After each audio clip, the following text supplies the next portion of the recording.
I had come across something just yesterday, and after I gave it a lot of thought, I figured I would do a teaching on it because it has a lot of biblical implications. A lot of biblical implications. And I'm going to probably just focus on one piece of scripture, but I want to tell you a story how some things unfold and give you a better understanding of scripture, how scripture works even in our society today and its importance.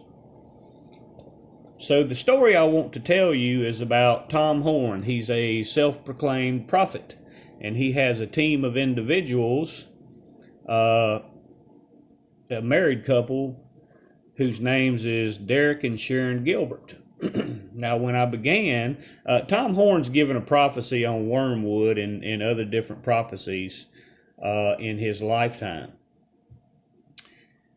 And when I began giving my prophecies in Revelations, and let me point this out, he had a huge YouTube platform that was called Skywatch TV.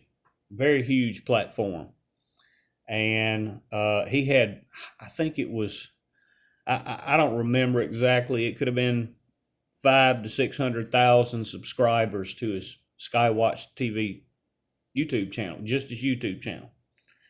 So when I began giving my prophecies a little over 2 years ago, they had recognized that I had new teachings, like many other ones did. Perry Stone was another one that had recognized I had new revelations and new teachings, and that I had retranslated, but also properly translated things like wormwood, how it was mistranslated in many different aspects.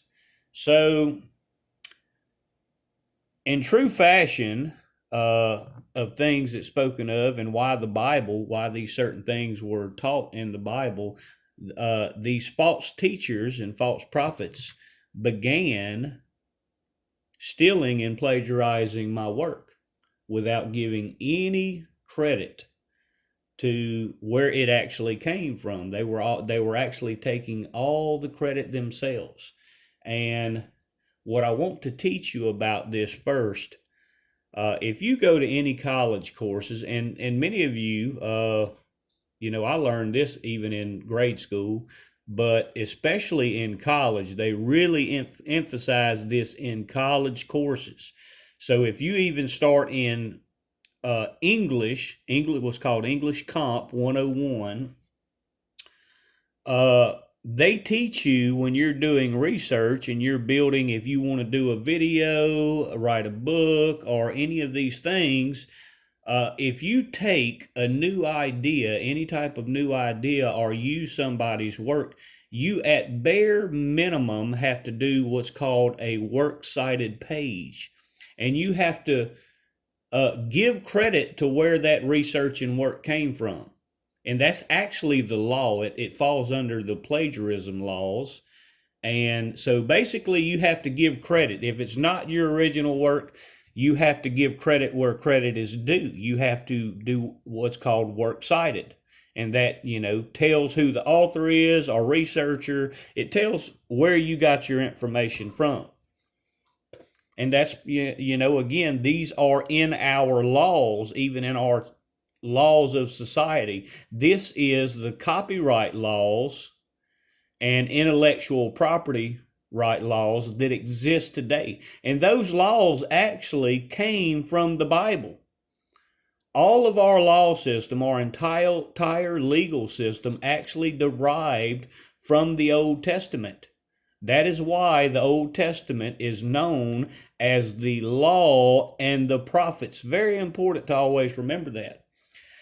So what Tom Horn and the Gilberts had begun doing, they had began stealing my work, plagiarizing my work. They had even were making their titles of their videos. They were titling their videos almost identical to mine.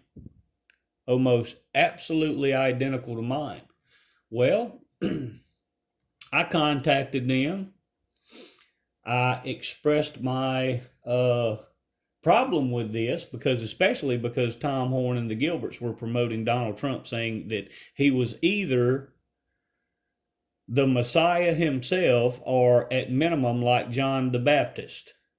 So they were big promoters of Donald Trump. So I had a problem with this, and I expressed my concerns with this and told them, asked them politely to stop using my stuff, stop using it. And again, not only were they stealing the content, the intellectual property from me, but they were even going so far as to titling their videos using almost identical titling in their videos.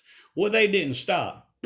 And again, I was very nice. I was really nice about contacting them first and saying, hey, look, I have a problem with this. They didn't stop, so I said, well, I'll give them another warning. So I had my legal team send them a cease and desist order. And they still didn't stop. This is a problem with prideful people, very prideful people, or people who seek to get their own gain without giving recognition to somebody who actually did all the work, who has actually put in the time, and or either if this is a new revelation that comes from them or a new teaching that comes from them. So, and this actually relates to 2 Thessalonians chapter 11, that whole chapter that Paul taught. 2 Corinthians chapter 11. Paul did a great teaching on this in that chapter. So they didn't stop. So ultimately, after they failed to stop after my cease and desist order or request, I contacted YouTube. And it's been several months now. YouTube is the bread and butter for most people. That's how they bring in their monies. That's how they bring in their viewers and monies. And I contacted YouTube, and it was so easy, especially because they were even using my titles. The titles are similar wording in the titles, which is plagiarism. That's copyright, intellectual property infringement, copyright infringement. Because once you publish something on YouTube, the minute it publishes, you actually own that. If it's a new teaching or a new idea or anything of that nature, you actually own that as intellectual property rights. It's copyrighted automatically through YouTube. That's just a fact. You can go through their copyright laws and read that. They give you warnings about how you're to use your YouTube channel. But undoubtedly, a lot of these people on YouTube don't seem to know this, and perhaps they don't even seem to understand copyright and intellectual property right laws. They don't understand the basics of that. If you use somebody's material, that you have to at least bare minimum acknowledge them like you would in a works cited page. You have to give credit where credit's due. And many times, that's why I say, hey, at the beginning of my videos, I make a point to explain that I'm using this under the Fair Use Act, that I'm not trying to, seek monetary gains, that I'm simply trying to teach using those videos. But the problem is, many of the ones that have stolen from me, they were actually getting monetary gains from my work. They were seeking monetary gains. They'll have all kind of little avenues that you can send them money in their description box and stuff. They probably even got as many as 10 listed, 10 ways that you can give them some money. And this was, funny considering it wasn't even their idea or research. They were just using what I did to seek monetary gains and seek self-glorification, self-recognition, without giving recognition to the fact that it came from me. And this is, again, why you see my channel does not grow. Because you have ones that have these long time channels, and and they go out and pay for these premium packages and whatnot, and then they'll use my material like Perry Stone and Tom Horn was doing, and then everybody sees it and they're like, oh my God, this is incredible. And they think it's Perry Stone or Tom Horn or whoever it may be giving these new revelations, and they think they have no idea where it comes from. And this is why these copyright and intellectual property right laws come into play. This is why it's important. These are why they were put into place. And those laws actually come from Scripture. They derive from Scripture. The one scripture I want to point out, again, 2 Corinthians chapter 11. You can go to specifically verse 8, how Paul stated that he robbed the churches because they did him no service. Paul initially went to the Corinthians, to the church leaders, and taught them, this is the whole story behind it. He taught the church leaders, what they needed to teach the people because they were supposed to, it could reach more people that way. Well, the agreement was that, okay, well, you can use the teachings, but you need to help my ministry also. I'm going to teach y'all, and then y'all can give the new teachings to the masses, but whenever they pay tithes to you, then you in turn need to pay me. This is the mutual respect that was supposed to be given. But in that chapter, 2 Corinthians chapter 11, the church leaders decided that they wanted to keep all the money, the recognition, and all that, and they didn't care about Paul's ministry. So that's where he points out in 2 Corinthians 11, verse 8, where he states, I robbed the churches, because ultimately what he did, he went to the streets and he got other people to support his cause. And there was a lot that went on. And ultimately, the people just stopped going to the churches. There's a lot going on in chapter 11, 2 Corinthians chapter 11. But also he points out, in verse 13, how these ones that did this to him ultimately were false teachers. There were false teachers, and the people didn't ultimately fell away from the church. They fell away from those false teachers because Paul ended up giving everything to them freely, because they breached the agreement. An agreement between people, even within the church, is considered a covenant. That's what a contract. That's where all of our contract laws come from too. A covenant, recognized and understood through the Bible. When you make an agreement with somebody through the Bible. And I've had other ones, they and this is the great chapter. This is the perfect chapter, because when I give these new revelations, I say, I am the only one, or I'm the new one that's revealed these things. This was always important, among the true prophets of God. And this is our teachers, even teachers that Jesus Christ taught, the apostles, because you will even see in that chapter, you will learn later in the chapter how Paul, he's boastful of himself, and he's bold. He's bold about being boastful of himself.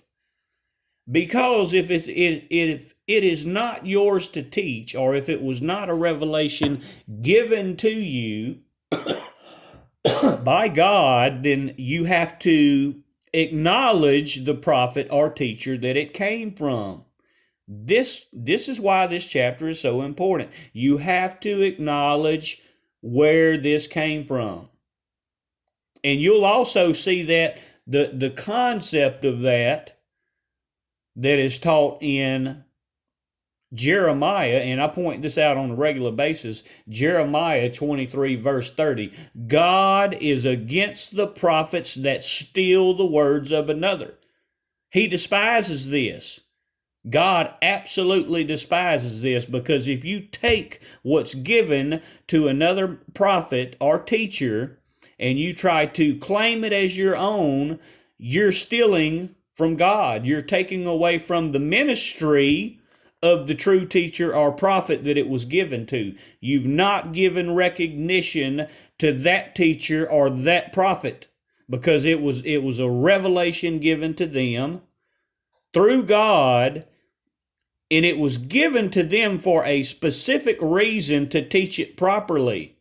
It was not to be stolen by somebody and twisted so they can have their own glorification and own self-gain. And there is your scriptures to go to. 2 Thessalonians chapter 11. Read the whole chapter. Try to get some deeper understanding. But also Jeremiah 23, verse 30. God is against the prophets that steal the words of another. You know, and even the fifth commandment, thou shalt not steal. You know, this is the problem here. Now you know why my channel doesn't go anywhere. Everybody loves my prophecies. Everybody loves my new revelations, but they use it on their channels, and they'll ultimately find out the hard way, just like Tom Horn and the Gilberts had to do. They'll lose that bread and butter they worked so hard to get. They may have a channel that they've had up for 10, 15 years like Tom Horn, and it'll be gone in an instant. Gone in an instant. Because just like I did them, all I have to do is show them a little bit of proof, and then contact YouTube, show them that proof, and YouTube wipes them out. To this day, Tom Horn and the Gilberts lost their bread and butter. That was their bread and butter, that wonderful YouTube channel that they had, because they had hundreds of thousands of followers that were feeding them cash, piles and piles of cash. And again, I was nice. I gave warning just like I'm giving warning now. So let's see if the person that I'm alluding to comes forward and does what's right. All they got to do is do what's right. You know, I contacted Perry Stone. I contacted Tom Horn. I gave everybody a chance. You got to do the right thing. You got to do right by God and His holy word. So let's see if he comes forward. God bless.